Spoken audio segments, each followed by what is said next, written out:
Amidst all this madness, I wanted to take a moment to slow down and reflect on just how far I've come as a creator and an individual. I hit a bit of a landmark with this YouTube channel, hitting 20,000 subscribers. Damn, 20,000 subscribers, what a number. It's been a long time coming, so I want to say a big thank you to everyone who's been there throughout my journey, and especially those of you who've been there from the start. I've taken you all along for the ride with me, starting from way back when I was riding for Catford in 2017, along to Ribble, the days of Ribble, and then forwards. I've ridden my bike for thousands of kilometres, racing and training of course, to last year where I was lucky enough to ride for Team Wiggins-LeColle in their final year and ride amongst other riders like Tom Peacock and Gabs Calaig.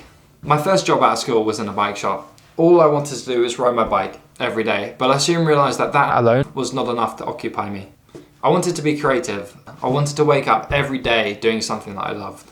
So now, having accomplished some of those goals and sitting here now in my studio, it's a great symbol of exactly how far I've come. So this year, for the first time, as some of you will already know, is the first year where I've really given YouTube a lot more of my attention. It's always been something that I've enjoyed, but I've always had other things going on, and it's always played second fiddle to all the other aspects of my life. I feel like the last 100 videos that I did, rounding off with the last one, was kind of like a learning process for me. It enabled me to start vlogging and learn the craft as such. Right from back my first video at the start of 2017 to now, 100 videos later, I've learned a lot. A highlight over the last few years has to be all of the people that I've met, the brands I've been lucky enough to work with, but above all else, the places that I've been able to visit. This has been highlighted especially in the projects that I've been able to do with James and Francis to both America and Vietnam. Two places that couldn't be more different. Even 17 floors up, you can't escape the carnage. Actually, we can. Watch.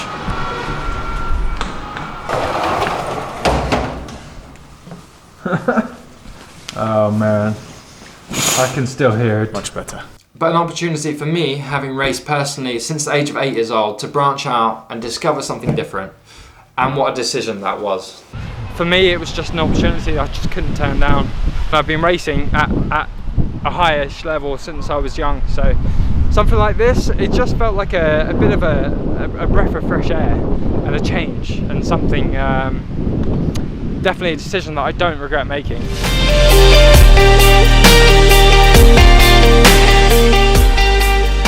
A decision that has changed the way that I see the world, and a decision that has helped shape me to who I want to be, and also point me in the direction of what I want to do for the rest of my life.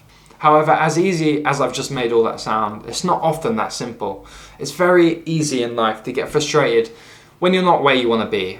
A simple example of this for me in my life was my videos back at the start. If you were to go back, which I do not advise, and look at the early videos that I made, you will see that I had absolutely no clue what I was doing. I didn't know how to operate my camera. I had no idea what to talk about. I had no idea how to edit. How do I know if the microphone's working? You don't. Check it in a minute. It won't focus. Make sure you're not overexposing it. How do I... Look, it's not even there. Look, this Canary Wharf is there and it's not... Oh! But I could see where it could take me and the doors it could open. So I kept going, and here we are now, 3 years on, 150 videos deep. I've been able to turn my hobby into my job, and for that I'm extremely lucky and grateful.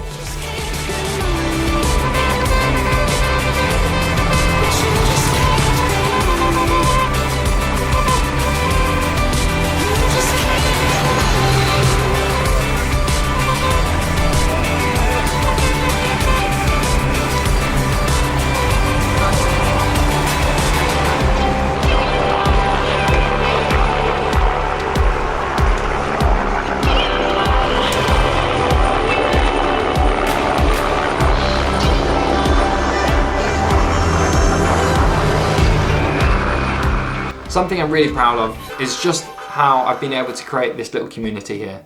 I really do appreciate every interaction and every comment. A figure that highlights some kind of success for me is hitting 1 million minutes of watch time in a month.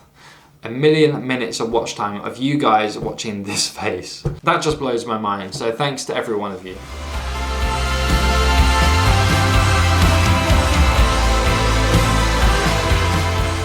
Great, this is going to be pretty useful this year, isn't it?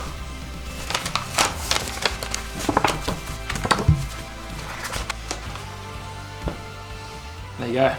Thanks, British Cycling. That's where all your membership money goes, it would seem. So plan for the next couple of months. Obviously the situation in the world right now is super unclear and we're all taking it day by day. Events are still being cancelled right into the depths of summer and beyond, so I think 2020 is going to be a bit of a weird one. Racing obviously comes quite far down the pecking order. A lot of races have been cancelled, which for me is a big blow. I had planned to bring you a season of insight from the World Tour with Bahrain, McLaren, and obviously my own racing aspirations for this year as well. We'll just have to wait until next year, I guess. However, that said, it is an opportunity to adapt and to maybe bring you some more adventure cycling and exploring depending on how the next couple of weeks unfold. But yeah, there's lots of different possibilities, so hopefully we'll still be doing some exciting stuff. If you're wondering of ways you can help this channel, the main thing is to make sure you are interacting, liking and commenting, and then also subscribing. Over 50% of you who are watching are not subscribed, so I see you. One final thing before I leave you, I have created social media channels for The Basement. For myself and Francis, who isn't currently here today, but The Basement here in our studio will be bringing lots of exciting stuff across the summer, hopefully. So yeah, make sure you subscribe to our Instagram and our Twitter. I think that's it for now, but I will link them in the description. So as usual guys, thank you so much for watching. Hope you enjoyed this video, a bit of a different one from me, but I'll be back soon with slightly more regular content on the next one. Thanks guys, ciao.